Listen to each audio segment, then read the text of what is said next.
from Arkansas's breaking news leader. Fox 16 News at 5:30 starts now.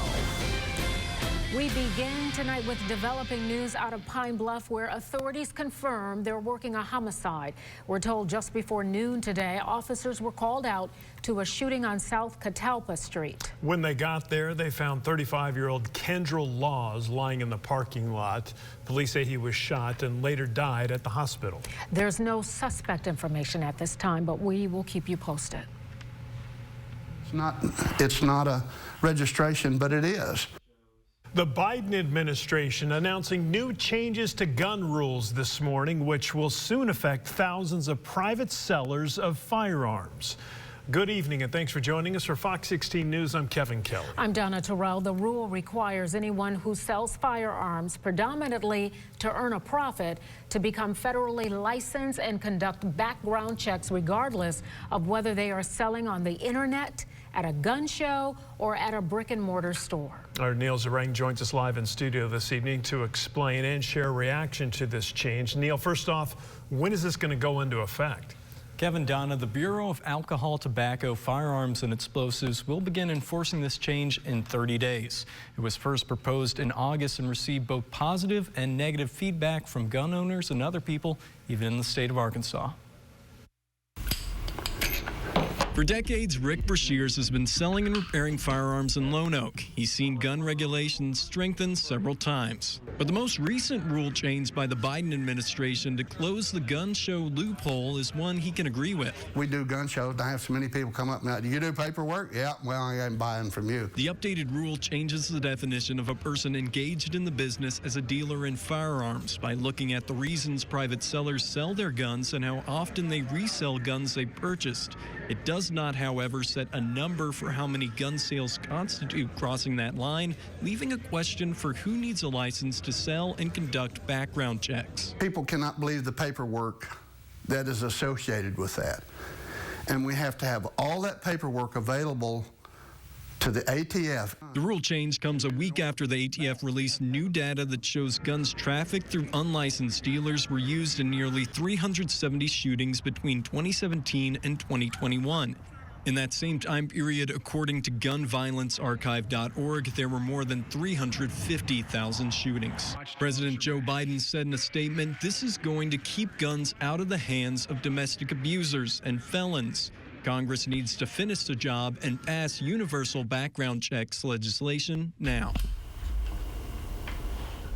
There are 80,000 federally licensed firearm dealers, according to the Biden administration. Federal officials also believe that this new rule will impact 20,000 dealers who sell without a license and do not perform background checks at places like gun shows and over the internet. Neil Zarang, Fox 16 News. All right, Neil, thank you. We first covered the gun show loophole last month. An affidavit released by ATF following the deadly raid on former Little Rock Airport Director Brian Milanowski's home claimed he was illegally selling guns without a license. It continues to say Milanowski bought and resold more than 150 guns and that 6 were eventually seized in criminal investigations. Malinowski died from injuries in a shootout which resulted in one federal agent injured. His family says the ATF's pre-sunrise raid was not justified. Now from the Arkansas Storm Team, weather to plan your day with Chief Meteorologist Carmen Rose.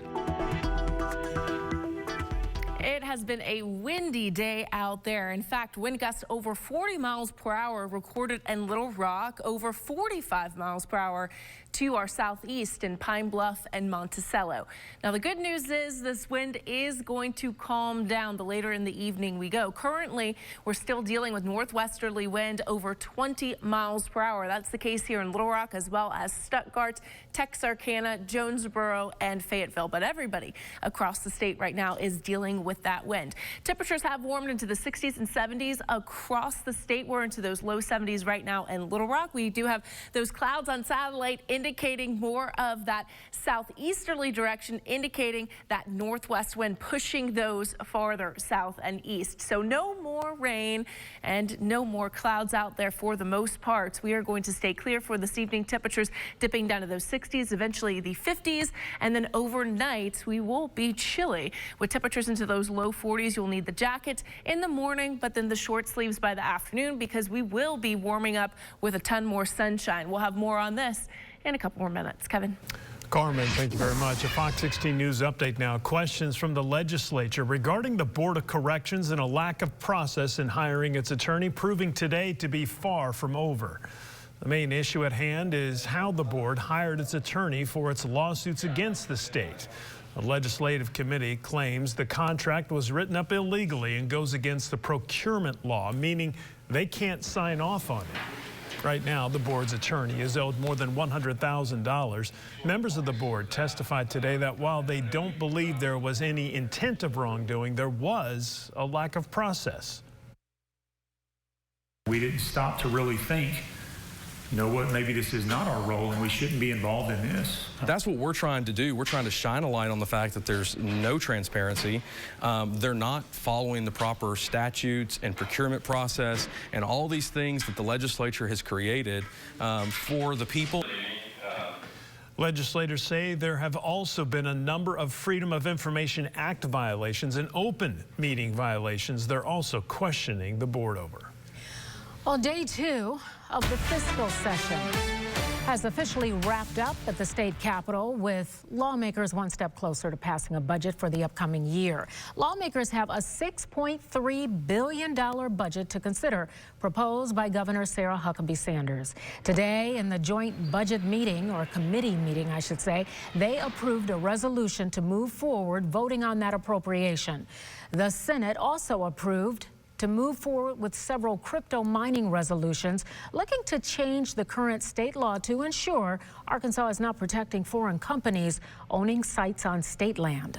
Also happening today, arguments before a federal appeals court considering whether to reinstate Arkansas's first-in-the-nation ban on gender-affirming care for minors. Arguments are focused on whether the ban and similar restrictions adopted by 24 states discriminate on the basis of sex. 10 judges with the 8th U.S. Circuit Court of Appeals in St. Louis heard the arguments. The 2021 law would prohibit doctors from providing gender-affirming hormone treatment, puberty blockers, or surgery to anyone under the age of 18.